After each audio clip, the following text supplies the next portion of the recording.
అలానే మిస్సెస్రావు అమెరికా సైన్యం వాళ్ళల్లో వాళ్ళే కొట్టుకొని చంపుకునేటువంటి పరిస్థితికి ఇరాన్ తీసుకొచ్చేసింది. అబ్రహాం లింకన్ యుద్ధ నౌకలో దాదాపు 6 సైనికులు రక్తంతో కక్కుతూ ఉన్నారట.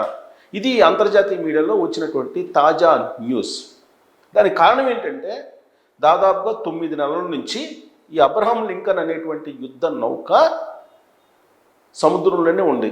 దాదాపుగా 250 రోజుల పాటు శాన్ డియోగో నుంచి నవంబర్లో గత సంవత్సరం బయలుదేరింది. దాదాపు 250 రోజులు గడిచిన తర్వాత కూడా ఆ యుద్ధ నౌకలో ఉండేటువంటి సైన్యం నావికులు తిరిగి తీరానికి ఎప్పుడు వస్తారు అనేది వాళ్ళ కుటుంబీకులు ఎదురు చూస్తున్నటువంటి పరిస్థితి. ఇప్పుడు అమెరికా ప్రభుత్వం మీదనే ఆ నావికుల కుటుంబీకులు తిరగబడుతున్నారు. దానికి కారణం ఏంటంటే అసలు అబ్రహాం లింకన్ యుద్ధ నౌక ఎన్ని రోజుల పాటు సముద్రంలో ఉంటుంది. అది శాన్ డియాగోలో బయలుదేరేటప్పుడు పసిఫిక్ సముద్రానికి వెళ్ళాలి. కానీ మధ్య ప్రాచ్యంలోకి వచ్చేసింది. పసిఫిక్ ప్రాంతంలోకి వెళ్ళాల్సినటువంటి యుద్ధ నౌక మధ్య ప్రాచ్యంలోకి వచ్చి ఇరాన్ని టార్గెట్ చేసేటువంటి ప్రయత్నం చేసింది. ఆ క్రమంలో ఇరాన్ కొన్ని డ్రోన్స్ను కూడా ప్రయోగించింది. దాదాపు అబ్రహాం లింకన్ యుద్ధ నౌకతో పాటు ఇంకొక యుద్ధ నౌక కూడా అమెరికాకు సంబంధించినటువంటి ప్రతిష్టాత్మకమైనటువంటి యుద్ధ నౌకలు రెండింటి మీద ఇరాన్ దాడులు చేసింది.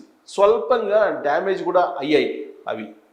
మరి ఈ యుద్ధ నౌకల్లో దాదాపు 5 నుంచి 5,600 మంది 5,000 నుంచి 5,600 మంది నావికులు కానీ ఇతరతర సిబ్బంది కానీ వీళ్ళందరూ ఉంటారు. ఈ అబ్రహాం లింకన్ యుద్ధ నౌక అనేది చాలా ఫేమస్. అది ఒక్క అమెరికాకు మాత్రమే ఉంది. దాని యొక్క స్పెషాలిటీ ఏంటంటే దాని వైపు ఏదైనా సరే శత్రువుల యొక్క యుద్ధ విమానాలు వచ్చినా పేలు చేస్తుంది, క్షిపణులు వచ్చినా కానీ పేలు చేస్తుంది. అదొక యుద్ధ భూమి. ఒక రకంగా చెప్పాలంటే మినీ యుద్ధ భూమి. అది అబ్రహాం లింకన్ యుద్ధ నౌక మోహరించింది అని అంటేనే ఆ పక్క దేశం ఏ దేశాన్ని అయితే టార్గెట్ చేస్తూ ఇది మోహరిస్తుందో ఆ దేశం అమెరికా వశమవుతుంది అనేటువంటి అభిప్రాయం ఉంది. ఎందుకంటే వెనుజువేలా అధ్యక్షుడిని కిడ్నాప్ చేసేటప్పుడు కూడా దీన్ని అక్కడ మోహరించారట. సో కాబట్టి ఏదైనా సీరియస్ ఉన్నప్పుడు ఈ యుద్ధ నౌకని మోహరిస్తూ ఉంటారు. దానికి కారణం దానికి చాలా స్పెషాలిటీస్ ఉన్నాయి. దాంట్లోనే దాదాపు 80 నుంచి 90 యుద్ధ విమానాలు టేక్ ఆఫ్ కావడానికి కానీ ల్యాండ్ కావడానికి కానీ అంత విస్తీర్ణంలో ఈ ఎయిర్ బేస్ కూడా ఉంటుంది దాంట్లో. అలాగే ఒక పెద్ద విలేజ్ మాదిరిగా మొత్తం ఉంటుంది. అక్కడ కొన్ని లక్షల లీటర్లు దాదాపు 4 లక్షల లీటర్లు ఉప్పు నీటిని మంచినీళ్ళుగా చేసేటువంటి డీశాలిడేషన్ అది కూడా ఉంది, ప్రాజెక్ట్ కూడా దాంట్లోనే.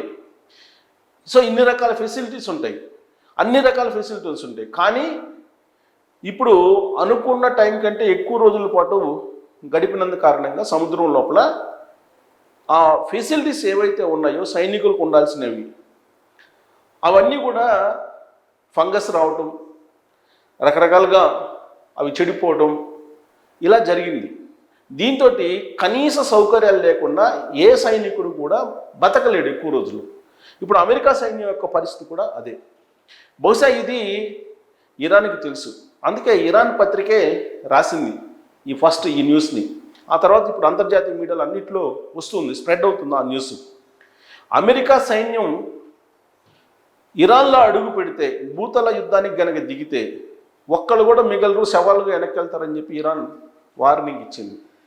అంటే అమెరికా సైన్యం యొక్క బలం ఏంటో ఇరాన్కి బాగా తెలిసిపోయింది.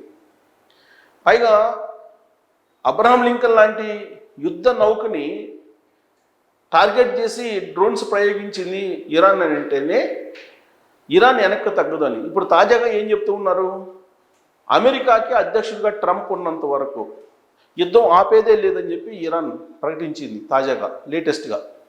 అమెరికా అధ్యక్షుడు ట్రంప్ ఏమంటూ ఉన్నాడు, శాంతి చర్చలకు రాకపోతే ఇరాన్ని లేపేస్తామని అంటున్నారు. ఇది దాదాపుగా 5-6 నెలల నుంచి చెప్తూ ఉన్నారు. ఫిబ్రవరిలో స్టార్ట్ అయినటువంటి యుద్ధం ఇప్పటికీ ఆగిపోలేదు. సహజంగా అంతర్జాతీయ సమాజం, అంతర్జాతీయ దౌత్యవేత్తలు ఏం భావించారనంటే ఇరాన్ని ఈజీగా హ్యాండ్ ఓవర్ చేసుకుంటుంది అమెరికా అనేటువంటి భావాన్ని వ్యక్తం చేసింది ఎక్కువ భాగం. కానీ ఇరాన్ చేస్తున్నటువంటి ప్రతిదాడికి అమెరికా విలవిల్లాడిపోతుంది. అమెరికా సైన్యం 70,000 మంది చుట్టూరు మోహరించి ఉన్నప్పటికి కూడా ఇరాన్లో ఉండేటువంటి వాళ్ళని ఏమీ చేయలేకపోతున్నారు, ఇరాన్ని స్వాధీనం చేసుకోలేకపోతున్నారు. తొలి రోజుల్లో అమెరికా అధ్యక్షుడు ఇరాన్కి సంబంధించినటువంటి టాప్ లీడర్స్ని లేపేశారు, చంపేశారు. వాళ్ళు మిజైల్స్ తోటి కానీ లేదంటే డ్రోన్స్ తోటి కానీ. దాంతో ఇరాన్ అమెరికా స్వాధీనం అవుతుందని చెప్పి అనుకున్నారు. అమెరికా నాయకత్వంలోకి ఇరాన్ వస్తుంది, ఇరాన్ ప్రజల్లో తిరుగుబాటు ఉంది, తిరుగుబాటు చేసేటువంటి ప్రజలందరూ కూడా తమ వైపు వస్తారని చెప్పి అమెరికా అధ్యక్షుడు ట్రంప్ ఊహించారు. కానీ క్షేత్రస్థాయిలో భిన్నమైనటువంటి పరిస్థితులు ఉన్నాయి. అమెరికా అధ్యక్షుని వ్యతిరేకిస్తున్నారు, అమెరికాని వ్యతిరేకిస్తున్నారు ఇరాన్లో ఉండేటువంటి వాళ్ళందరూ కూడా. అక్కడ భూభాగంలోకి భూతల యుద్ధానికి వస్తారు అమెరికా సైన్యం అని చెప్పి అనగానే అడుగడుక్కి మైన్స్ పెట్టారు. ఆ మైన్స్ని పేల్చడానికి ఇరాన్లో ఉండేటువంటి ప్రతి పౌరుడు ఒక సైనికుడిగా మారాడు. ఇది తెలుసుకున్నటువంటి అమెరికా పెంటాగన్ కానీ లేదంటే సెంట్రల్ కమాండ్ కానీ ఇరాన్ జోలికి వెళ్ళొద్దు, భూతల యుద్ధానికి వెళితే నష్టపోతాము, ఇప్పటికే అమెరికా భారీగా నష్టపోయింది యుద్ధం కారణంగా, మిజైల్స్ కొన్ని $1 మిలియన్ విలువైనటువంటి మిజైల్స్ని అమెరికా ప్రయోగిస్తుంటే కేవలం కొన్ని డాలర్స్లో తయారు చేసినటువంటి డ్రోన్స్ తోటి వాటిని పేల్చేస్తుంది ఇరాన్. ఇది అంతర్జాతీయ న్యూస్లో వస్తున్నటువంటి సమాచారం. ఈ రూపంలో యుద్ధం చేసుకుంటూ పోతే అమెరికా ఖజానా ఖాళీ అయిపోయింది. ఇప్పటికే దాదాపు 7-8 లక్షల కోట్ల రూపాయలు ఖర్చు అయిందని చెప్పి చెబుతూ ఉన్నారు. అలాగే రక్షణ ఉత్పత్తులు ఏవైతే ఉన్నాయో అవి అడుగంటిపోయాయని చెప్పి అంటున్నారు.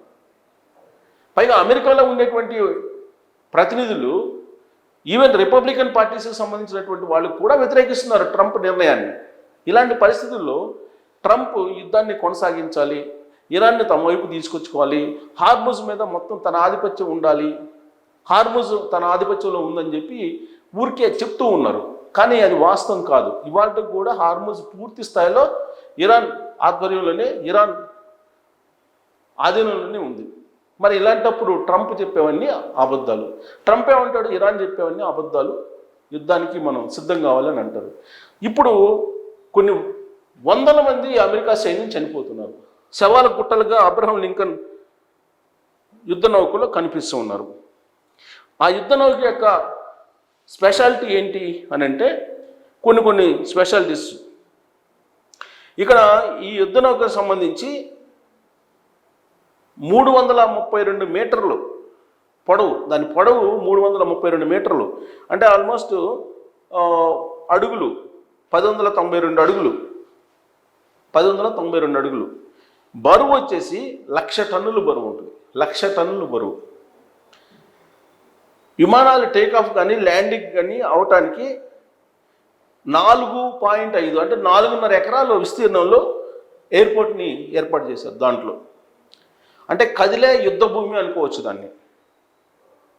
ఈ నౌకలో 2 వెస్టింగ్ A4W అణు రియాక్టర్లు ఉంటాయి. అణు రియాక్టర్లు 2 ఉంటాయి ఈ నౌకలో. వీటికి దాదాపు 20 నుండి 25 సంవత్సరాల పాటు నిరంతరాయంగా ఇంధనం నింపకపోయినప్పటికి కూడా ఇవి ప్రయాణించగలవు.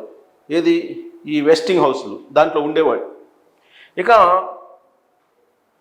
56 కిలోమీటర్ల కంటే వేగంగా ఇది ప్రయాణిస్తుంది ఈ నౌక, 56 కిలోమీటర్ల గంటకి. అలాగే విమానాలు ఒకేసారి 80 నుంచి 90 యుద్ధ విమానాలు F-35C కానీ FA-18 కానీ ఇలాంటి విమానాలు, అలాగే హెలికాప్టర్లు, వీటన్నిటిని మోసుకెళ్ళేటువంటి కెపాసిటీ దీనికి ఉంది. 5,000 నుంచి 5,600 మంది నావికులు కానీ పైలట్లు కానీ లేదా ఇతర సిబ్బంది కానీ దీంట్లో ప్రయాణించేటువంటి కెపాసిటీ ఉంది అబ్రహం లింకన్ అనేటువంటి యుద్ధ నౌకకి. ఇది ఒక మినీ సిటీ లాగా కనిపిస్తూ ఉంటుంది, మనకి మినీ సిటీ లాగానే కనిపిస్తూ ఉంటుంది. దీంట్లో సొంత పిన్ కోడ్ ఉంటుంది, ఆసుపత్రి ఉంటుంది, టీవీ స్టేషన్ ఉంటుంది, రేడియో స్టేషన్ ఉంటుంది, బార్బర్ షాపులు ఉంటాయి, అలాగే నీటిని మంచినీటిగా మార్చే ప్లాంట్లు ఉంటాయి. ఇక ఆత్మరక్షణ కోసం శత్రువులు కనుక క్షిపణులు వేస్తే అవి గాల్లోనే పేల్చేసేటువంటి రాడార్స్ లాంటి సిస్టమ్స్ ఉన్నాయి. ఇలా చెప్పుకుంటూ పోతే అబ్రహం లింకన్ యొక్క యుద్ధ నౌక యొక్క ప్రాముఖ్యత, దాని స్పెషాలిటీ చాలా ఉంది. దాంట్లో ప్రయాణిస్తున్నటువంటి అమెరికా సైన్యం ఇప్పుడు వాళ్ళ మానసిక స్థైర్యాన్ని కోల్పోయారు, మెంటల్ బ్యాలెన్స్ తప్పారు. దీంతో ఒకరికొకరు కొట్టుకొని రక్తం కక్కుతూ చచ్చిపోతున్నారు అనేది ఇప్పుడు అంతర్జాతీయంగా వస్తున్నటువంటి న్యూస్. అలాగే ఈ సైనికుల యొక్క కుటుంబాలు అమెరికాలో నిరసన వ్యక్తం చేస్తున్నారు, నిరసన కార్యక్రమాలకు దిగారు. ఇది అమెరికా అధ్యక్షుడు ట్రంప్కి ఒక పెద్ద ఓటమి అనుకోవాలి. ఎందుకంటే ఫైనల్గా ఇరాన్ మీద యుద్ధంలో గెలిచారా లేదా అనేది పక్కన పెడితే, ఆయన ఎప్పుడైతే క్యాటరింగ్ బాక్స్లో దాక్కొని టర్కీ నుంచి లండన్ వెళ్ళి లండన్ నుంచి అమెరికా వెళ్ళాడో అప్పుడే ఇరాన్ దెబ్బకి ఆయన భయపడ్డాడు అనేది క్లియర్గా అంతర్జాతీయ సమాజానికి అర్థమైపోయింది. ఆయన ప్రయాణించాల్సినటువంటి విమానం కాకుండా క్యాటరింగ్ బాక్స్లో దాక్కుని ఒక చిన్న విమానంలో వెళ్ళిపోయాడని అంటే ఎంత భయపడుతున్నాడు ఇరాన్ని చూసి అమెరికా అధ్యక్షుడు ట్రంప్ అనేది ఇప్పుడు అంతర్జాతీయ మీడియాలో పెద్ద ఎత్తున వినిపిస్తుంది. మరి ఇలాంటి పరిస్థితుల్లో ట్రంప్ ఇరాన్ మీద పైచేయి సాధించగలరా? ఆ దేశం మీద ఆధిపత్యం చేయగలరా? అమెరికా సైన్యం చనిపోతూ ఉంటే మరి అమెరికా అధ్యక్షుడు ట్రంప్ యుద్ధాన్ని చేయగలరా ఇలాంటి పరిస్థితుల్లో అనే దాని మీద మీరు కామెంట్ చేయొచ్చు. Thank you.